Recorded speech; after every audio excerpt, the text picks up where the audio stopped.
Hey guys, it's Lewis from Recycle Bicycle Sales here. We're going to change it up a little bit in today's video. We're going to give you 10 facts about bikes that you probably didn't know. Before researching this video, I didn't know any of these things either. So I've actually wrote down a whole lot of notes because I'm not going to remember them all. So I'm going to put on my glasses to make it a little bit easier to read. The first fact that I've got here is actually a really interesting one.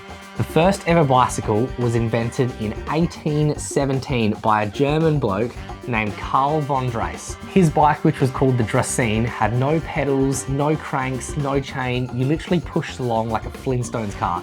Nowadays, we call them balance bikes, and that's how kids learn how to ride a bike. It was mainly a tool for the rich to commute to and from the different towns. It didn't have any handlebars, it didn't have any brakes, it didn't have any gears. It was a pretty useless device, if I'm being honest. So it actually ended up getting banned off of footpaths because pedestrians were getting too scared to use their own footpaths. And the second fact is that the world's fastest speed ever recorded on a bike is 300 kilometers per hour. And it's not the video of the guy going down the hill that you're already thinking of because Red Bull did an amazing video.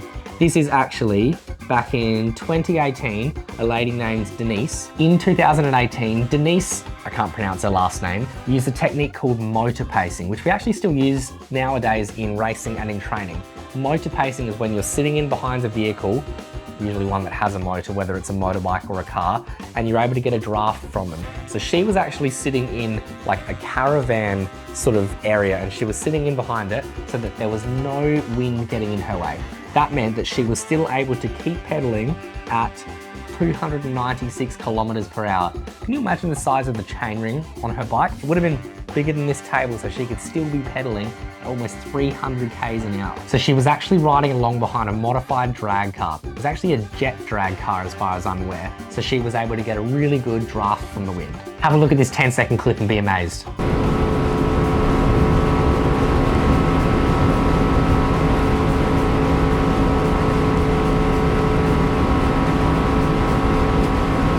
To give you a comparison, most professional cyclists, when they're sprinting into the finish line, don't get very far above about 72, 73 k an hour. Or if you were watching the UAE tour, there was a downhill sprint stage over there where they hit just over 80 k an hour, and I think it was recorded as the fastest sprint finish ever. So 80 k an hour is considered the fastest sprint finish in a world tour event, and she did 296 k an hour.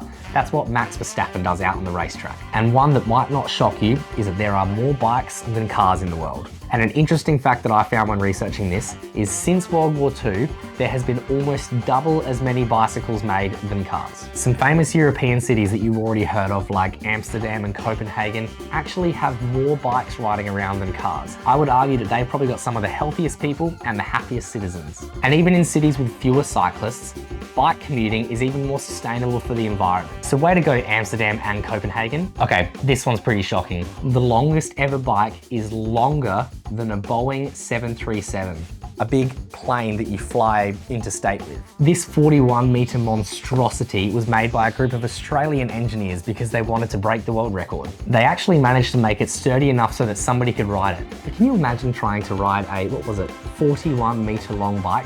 Imagine trying to steer that bike or to try and keep it balanced.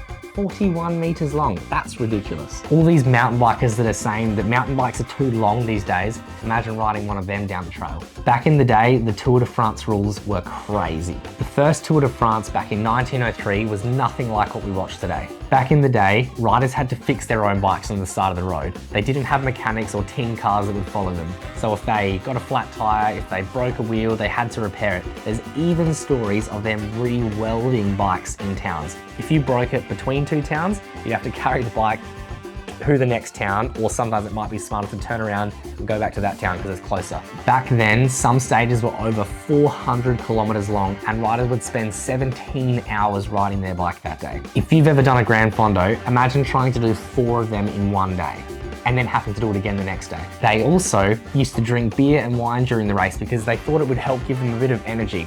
I reckon they're lying. I reckon they just do that so that their legs hurt a little bit less. Also, helmets were not required and smoking cigarettes was a common practice. I guess that's just a common thing with the times. It's probably not necessarily a Tour de France specific thing, but they were smoking darts all day. Which in my opinion kind of goes against the whole being healthy and riding a bike kind of thing, but what am I? Even crazier, just like Barney Stinson in How I Met Your Mother, Some racers would actually jump onto a train and get a lift to the next town, or they might sit behind a car and get towed along and hold onto the window or something like that. So cheating was a little bit easier back then. Now there's a camera motorbike that will follow you around. It's too hard to get a sticky bottle. Another interesting fact that we found is that bikes are far more efficient than your car. If you were to convert human energy into fuel efficiency, you'd get about 3,000 miles per gallon. Beyond efficiency, bikes take up far less space than cars. Imagine if you were sitting in traffic and you're on a bike and you can just cut straight through. There'd be far less congestion on your way to work. Cycling also reduces carbon emissions. If just 10% more people rode bikes and stopped driving cars,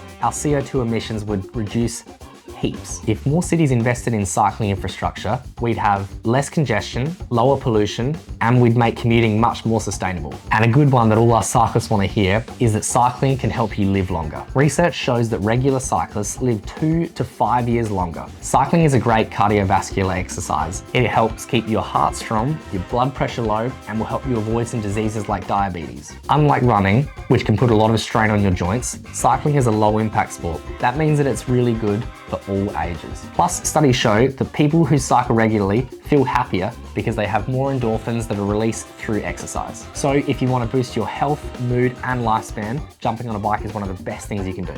Bikes might seem lightweight, but they can hold an incredible amount of weight when designed properly. The world record for the most weight carried on a bicycle is a staggering 480 kilograms. Even touring bikes can carry hundreds of pounds of gear and water and food for all these long bike packing adventures. So if you ever think your bike is overloaded, just remember you are far from the record. The longest ever bike ride was 50 years. How do you ride for 50 years? Meet Heinz Stuck, I'm going to say is probably pronounced wrong. The man who cycled 193,000 miles over 50 years.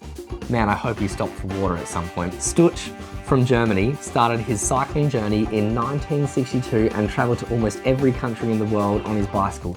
Isn't that just the dream for everybody? We want to go all over the world on the bike, and he did it. His journey took him across deserts, jungles, mountains, rainforests, making him one of the most legendary cyclists to ever live. He lived on the road for decades and documented everything and proved that you really can live on a bicycle. His story is an inspiration of anybody who wants to see the world on two wheels. What's the most you've ever spent on a bicycle?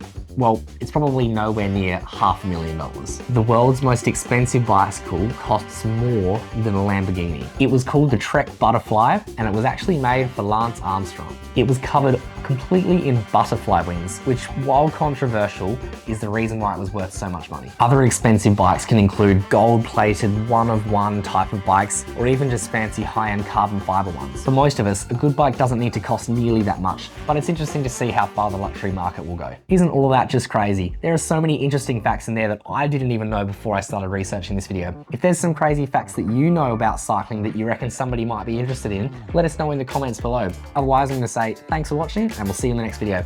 See you guys.